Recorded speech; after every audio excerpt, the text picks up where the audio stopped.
Assalamu alaikum. This time I have a Dell laptop with a power issue. It is a Dell Vostro 153510. Let's connect the power adapter and see if the adapter LED will turn off or not. The adapter LED is still on. However, if I press the power button, nothing will happen. The charging LED is off. Let's connect the adapter one more time. Now if I press the power button, there will be light for a while, but it doesn't help. I need to remove the bottom cover and take a look inside.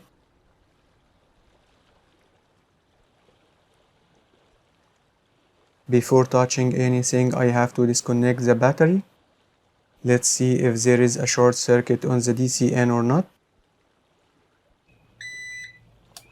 No, there is no short here. I will connect the adapter and measure the voltages. About 20 volts on the DCN. 19 volts on this fuse. I think it is for the LCD backlight, but there is no voltages anywhere else. Let's take out the motherboard. I need to remove this black adhesive, but I will put it back later. This is the motherboard number. I will try to get a schematic to make it easier for me. I have two current sensing resistors here. I don't know which one belongs to the battery and which one is for the main power rail. Let's check and see.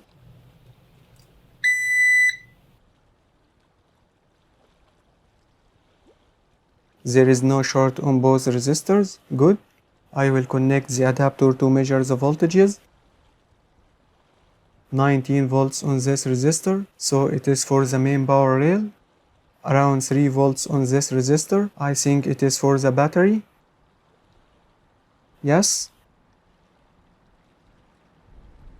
There is something wrong here. I feel a lot of heat in this area. It is very hot. Look to this black spot. It is like a burned component. I will disconnect the adapter and check for any shorted component. The resistance to ground on pin number 8 of the charging IC is very low.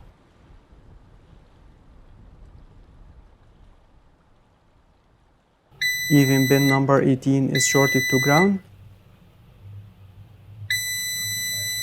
If we look to the schematic, we will see that pin number 8 is connected to pin number 18 through this 4.7 ohms resistor. I think the charging IC is faulty and it is what is causing the heat.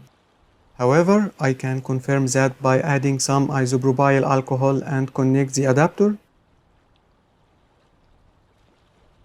As you can see, the liquid on that IC evaporated so fast before any other place. Let's try one more time.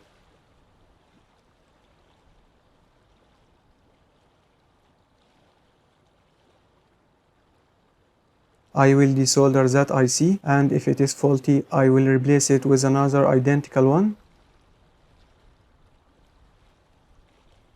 After removing the charging IC, there is no short circuit anymore.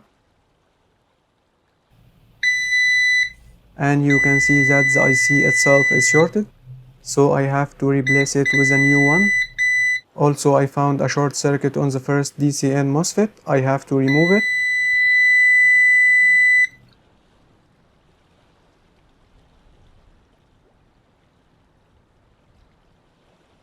The MOSFET itself is shorted and I have to replace it with a similar MOSFET.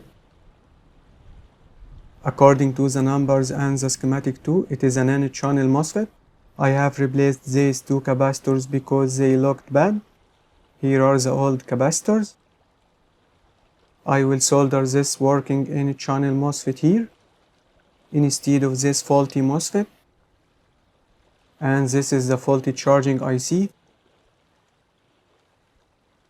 I have got two brand new ICs. They have the same number for sure.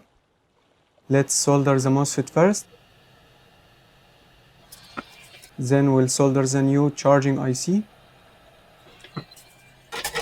The soldering looks fine.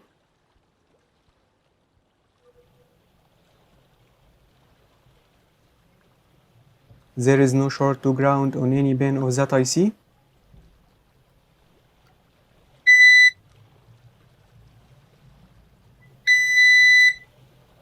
Also the MOSFET is good. I will clean the motherboard, then we'll check it. Let's connect the adapter. Good, there is no more heat from this area. Let's measure some voltages. The CPU is warm.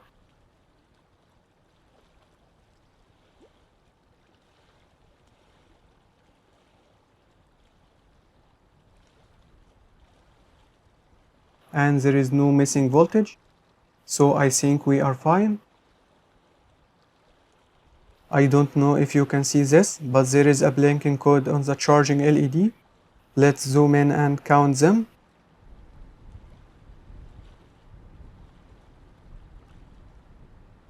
There are 2 amber and 7 white blinks. This is happening because the LCD is not connected yet, so I will assemble the laptop and try again. Bismillah. It is normal for a Dell laptop to reboot 3 times or take like 2 minutes in the first boot after disconnecting every power source from the motherboard.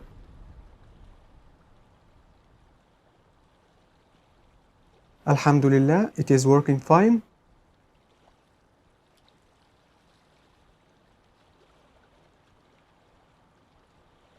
I need to connect the battery and check again.